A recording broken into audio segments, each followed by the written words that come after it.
It's funny, when we sat down, we did the interview together. He finally copped to the fact that after we won championships, he was like, okay, I can just relax and coast over the summer because I know I got a teammate who's going to be training 8-10 hours a day. And I was like, see, that's the BS. That would piss me off. That's it. Yeah. That's the issue. Right. That's the issue. But also, it became it's not something that we couldn't have worked out either. Because we've been doing it, right? But I got to a point in my career where it was the rumblings, and some of it created by him, that Kobe can't win without me. And it was like, hold up. No, it's not true. Right. It's not true. Right. And I'm not going to retire and have people hold that over my head.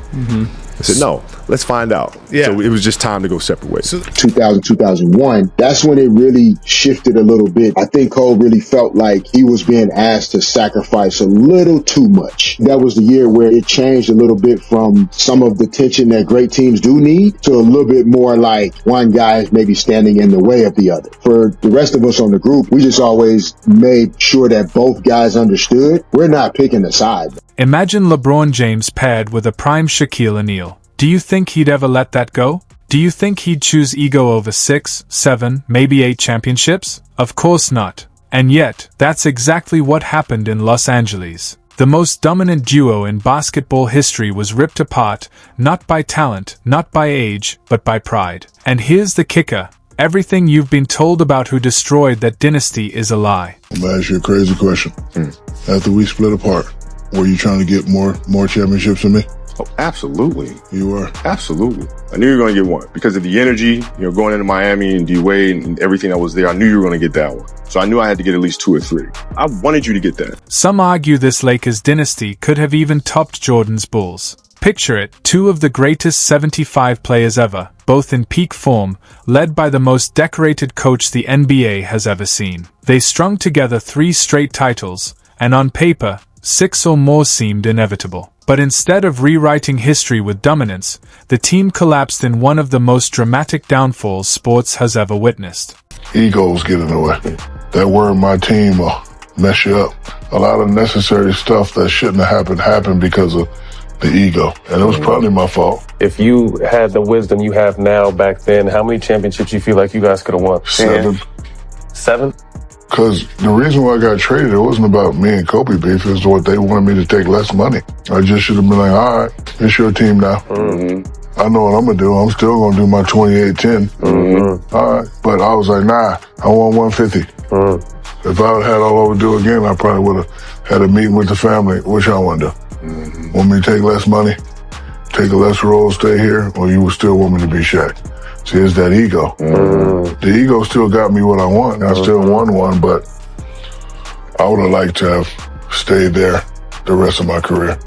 Here's the twist that stirs up real frustration. According to Lakers insider Gary Vitti, the collapse wasn't just about Kobe and Shaq clashing. The real culprits have been right in front of us the whole time. Phil Jackson, praised as the Zen master, was quietly pulling the strings in ways that tore the team apart. Owner Jerry Buss, loved by fans, ultimately put profit ahead of building a lasting legacy. And the veterans who saw it all, Derek Fisher, Rick Fox, Karl Malone, Gary Payton, have stayed silent, guarding a story that could change how we remember that dynasty. A team is like a family. And you may get mad at somebody in your family. You might get angry with your mom or your dad or your brother or your sister. But you don't stop loving them. And that's the difference. In that era, we stopped loving each other. And when that happened, people started choosing sides.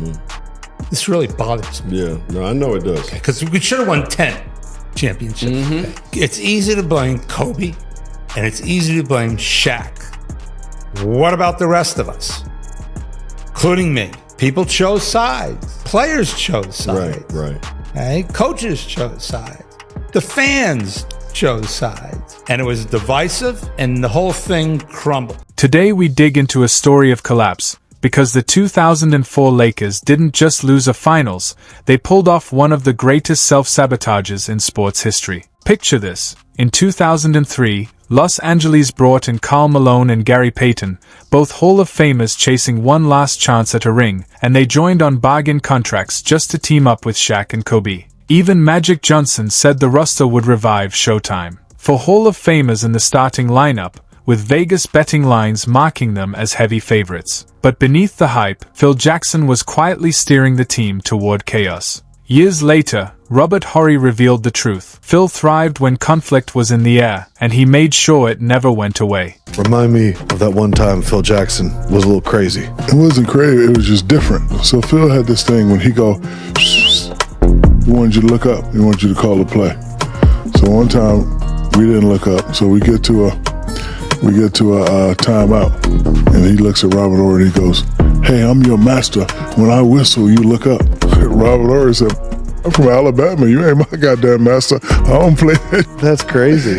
Yeah, he said that. So then how did it get what happened after that? But it was just he understood. He was like, "Oh, my bad." Yeah. Phil Jackson, the so-called Zen master, wasn't just coaching, he was stirring the pot. He'd relay Kobe's words to Shaq, then turn around and share Shaq's comments with Kobe, fueling tension inside his own locker room. The man hired to unite them was instead running psychological warfare. Why? Because Phil had already checked out. After securing his three-peat and tying Pat Riley's mark, he was ready to cash in with a tell-all book. But first, he needed someone to take the fall. What almost no one remembers is this: at the All-Star break, Phil told owner Jerry Buss he wouldn't return if Kobe stayed. Imagine that, the head coach of a dynasty secretly lobbying against his own star. And when the Lakers collapsed in the 2004 finals, Jackson doubled down. He told Buss, "You can't trade Shaq, he's still the most dominant player alive." Buss fired back, saying Shaq would be traded,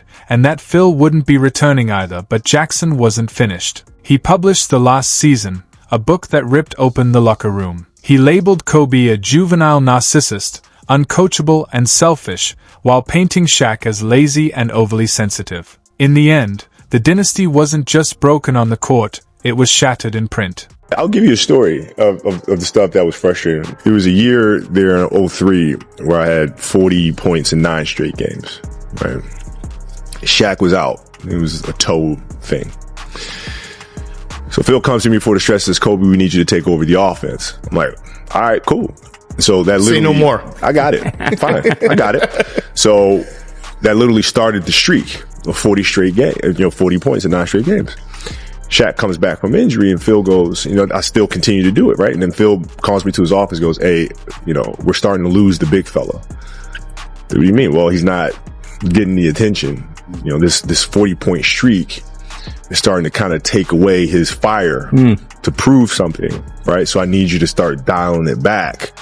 I'm like, "What?" He says, "We're going to lose him." Phil Jackson walked away with $30 million in earnings, 3 championship rings, and then torched the very franchise that made him a legend, all for the sake of a book deal. The twist? Just a year later, he returned to the Lakers and won 2 more titles alongside Kobe Bryant. So the question remains, was Kobe really uncoachable, or was Phil Jackson simply the most manipulative coach in NBA history? For years, fans blamed Kobe and Shaq for the dynasty's collapse. But the deeper truth points to Jerry Buss. As owner, he made a business decision over a basketball one. Shaq had 3 championships, 3 finals MVPs, and was still the most dominant force in the league. All he wanted was a contract extension. Buss refused, unwilling to hand out a max deal to a 32-year-old center. Instead, Buss allowed the media to turn the Kobe-Shaq feud into the scapegoat. The public watched 2 legends rip each other apart, while the real decision had already been made behind closed doors. Even Shaq admitted it later. Kobe could have spoken up, but why would he defend his teammate when ownership had already sealed his fate? Jeannie gave the 2-year, $48 million contract to Kobe Bryant. And Jeannie isn't Jerry, okay? And Jerry won how many championships while he was running it during the 33 years? 10. Guys, Jerry Buss was possibly the greatest owner of all time in sports. Won 10 championships in 33 years of owning the team. Think about it. When Shaq came up to him one time and Shaq's like, "Hey, Miami Heat wants to pay me this." He says, "Really?" "Yeah." He says, "Go get it." Yeah, go get it, buddy. It's like, I'm going to go with Kobe. Kobe's the future. You're not. And Shaq's like, "Really?" "Yeah, this is my team." "No, you won the 3 championships, but go get your money. I don't think this is your season. I think it's Kobe's season." Imagine this alternate timeline. Jerry Buss pays Shaq, gives Phil Jackson the raise he wants, and asks Kobe to hold steady for just 2 more years. The Lakers win in 2004, roll through 2005, maybe even 2006. That's 6 straight championships. At that point, who's even mentioning Jordan? But Shaq doesn't escape blame here. In 2003, he showed up to training camp out of shape yet again. Karl Malone, pushing 40, called him out directly. "If I can run circles around you at my age, you should be embarrassed." Instead of taking it to heart, Shaq went to the media during Kobe's Colorado trial and said, "The full team is here," implying they didn't need Kobe. That was supposed to be leadership. And when the pressure mounted, Shaq shifted the spotlight. He told reporters the real problem wasn't the triangle offense, wasn't his conditioning, wasn't even his contract demands, it was Kobe. He pointed right at his teammate in the locker room and let the cameras know. Years later, in 2008, he doubled down, grabbing a mic after Kobe lost in the finals and rapping the infamous line, "Kobe, tell me how my ass tastes." Kobe, they're doing a big celebration for you the last game. A lot of us are going to be there. Can you promise me one thing? What's up? I need 50 that night. Can you do it? The last home game at the Staples, can you give us 50? Ordered two. No. This was a grown man, a champion, acting like a bitter rival instead of a teammate. And then there was Kobe Bryant. Kobe's obsession with proving he could win without Shaq went so far that it tore apart a dynasty. During the 2002-03 season, Kobe reportedly told teammates he'd hook them up with free Adidas gear if they passed him the ball instead of Shaq. Robert Horry himself backed up the story. Kobe was taking more shots than the most dominant big man in basketball, not because of strategy, but because of sneaker bribes. And the kicker? He never even delivered the shoes. Because he switched to Nike inside the locker room, tension boiled over. Phil Jackson later revealed that players were openly begging for Kobe to be traded. His own teammates wanted him gone. But Kobe didn't care. For him, being the second option, even if it meant 3 more championships, was unacceptable. He wanted the spotlight immediately, even if it meant dismantling a team built to keep winning.